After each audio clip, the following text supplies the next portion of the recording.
j'en arrive maintenant au deuxième sujet du jour qui va nous faire revenir sur le sujet de l'émission précédente. Alors déjà, je tiens à remercier toutes les personnes qui ont regardé l'émission précédente et qui l'ont diffusée. C'est l'une des plus importantes que nous avons faites. Puisque nous avons longuement développé, longuement plaidé, j'espère, démontré l'invalidité du sacrement de l'ordre conciliaire. J'ai pu faire cela grâce aux travaux de Rore Sonifica et surtout grâce au magistère et grâce au texte que nous avons mis en copie d'écran. L'argument principal concernant l'invalidité du sacrement de l'ordre est fort simple.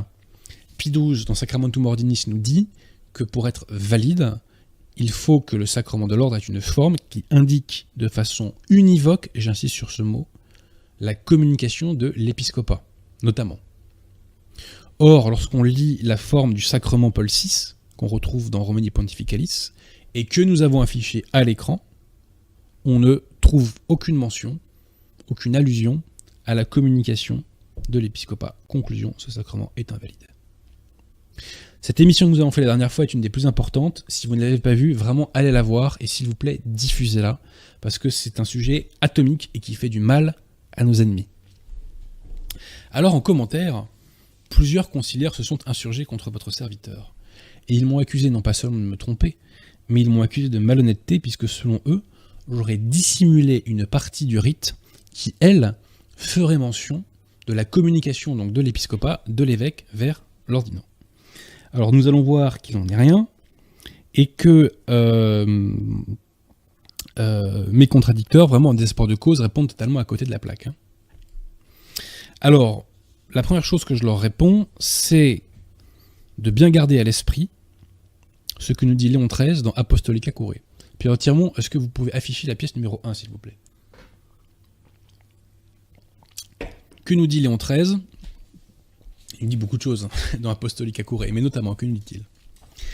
Léon XIII nous dit que dans un rite qui administre un sacrement, il faut distinguer la partie essentielle du rite dont dépend la validité, et qui est constituée en l'espèce de la matière et de la forme. Il faut distinguer donc cette partie essentielle du rite, dont dépend la validité, de la partie cérémoniale du rite, dont ne dépend pas la validité. Citation. La forme consiste dans les... Alors, c'est pas celle-là, c'est la fatigue. Voilà. Dans le rite qui concerne la confection et l'administration de tout sacrement, on distingue avec raison entre la partie cérémoniale et la partie essentielle qu'on appelle la matière et la forme. Et plus loin, Léon XIII nous dit que le rite essentiel, c'est la matière et la forme. Je rappelle que nous avons exposé à l'écran la forme du sacrement Paul VI. Bon. Il découle de tout cela que pour savoir si le sacrement, entre guillemets, Paul VI, concernant l'ordre, est valide, eh bien, il faut se pencher sur la forme de ce sacrement. Alors, Pierre de Tirmont, est-ce que vous pouvez afficher la pièce numéro 2, s'il vous plaît, qui est donc un extrait de Romani Pontificalis. Quelle est la forme du, entre guillemets, sacrement de l'ordre de Paul VI? Nous l'avons affiché l'autre jour, chers amis. Citation, la forme consiste dans les paroles de cette prière consécratoire. Parmi elles, voici celles qui appartiennent à la nature essentielle, si bien qu'elles sont exigées pour que l'action soit valide. Si bien qu'elles sont exigées pour que l'action soit valide. Donc la validité dépend de ces paroles qui suivent en latin, et nunc effunde, etc., etc., dont nous avons mis la traduction en français, qui est la note en bas de page 12, dans ce document qui est Romani Pontificalis. Donc, je le répète, Paul VI dit lui-même que l'élément essentiel, ce sont ces paroles-là, et uniquement ces paroles-là, pas la partie cérémoniale. Donc, l'étude de la validité de ce sacrement de l'ordre porte sur ce passage, et non sur la partie cérémoniale à laquelle se raccrochent mes contradicteurs. Donc, notre analyse de l'émission précédente a bien porté sur l'essentiel, à savoir donc la forme dont dépend la validité du sacrement, et nos contradicteurs conciliaires visent à côté en se rattachant à tout prix à la partie cérémoniale, dont, je le répète, ne dépend pas la validité, mais je crois que la pédagogie, c'est l'art de la répétition. Alors, ceci étant posé, chers amis, eh bien, nous allons quand même nous pencher sur cette partie cérémoniale, parce que cet argument qui nous est envoyé par nos contradicteurs va renforcer notre argumentation. Et pour tout vous dire, je voulais déjà en parler lors de l'émission précédente, mais l'émission précédente était extrêmement dense, et j'ai oublié. Et j'ai d'autant plus honte qu'un clerc m'avait envoyé un texte qu'il avait écrit à ce sujet il y a déjà plusieurs décennies. Donc, mea culpa. Mais, Dieu merci, la Providence a voulu ou permis que je revienne dessus ce soir, et donc on va pouvoir parler de cette partie cérémoniale du rite Montini-Paul VI, qui, dont je le répète, ne dépend pas la validité de ce pseudo-sacrement. Mais on y retourne pour montrer à quel point nos contradicteurs ont tort, pour mettre un terme à toute controverse, voire même pour éteindre la mauvaise foi de certains.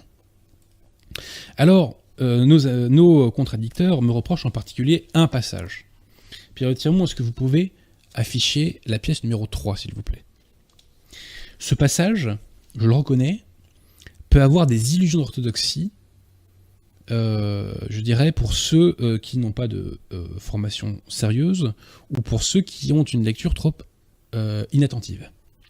Alors, ce passage, je vais vous le lire, et nous allons voir si ce passage indique qu'il y a une communication de la fonction de l'épiscopat, de l'évêque, vers l'ordinant.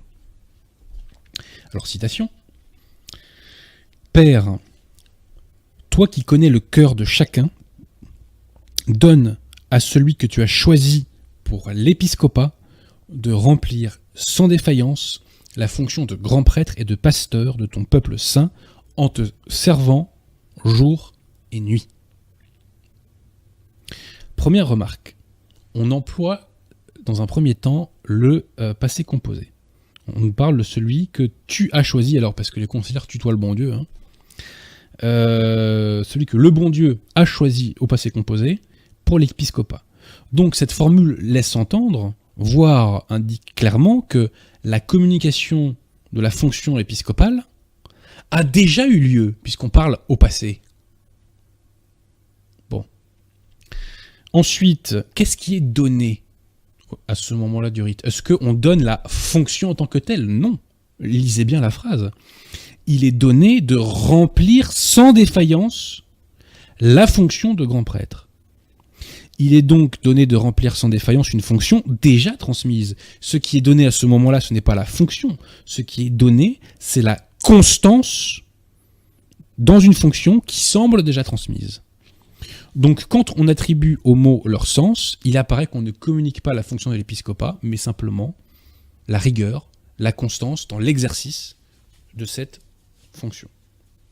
Il suffit d'attribuer aux mots leur sens pour voir que les exigences fixées par Pie XII dans Sacramentum Ordinis ne sont pas fixées, étant précisé, je le répète, que de cette partie ne dépend pas la validité du sacrement.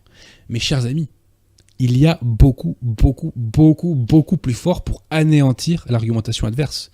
Et c'est comme ça déjà que j'avais mis échec et mat archidiacre. C'est en allant chercher une autre version, dans une autre langue, du document inventé par Paul VI.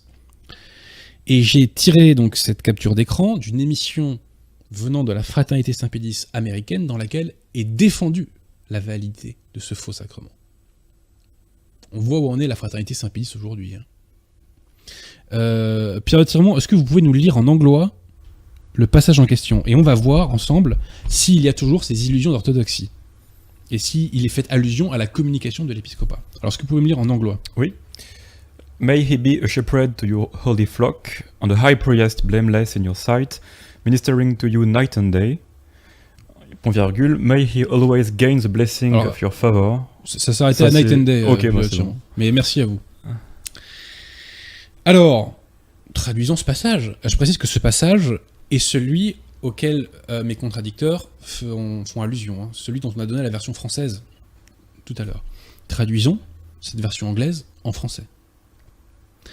Il est dit ceci: qu'il soit un berger pour ton saint troupeau et un souverain sacrificateur irréprochable à tes yeux en te servant jour et nuit.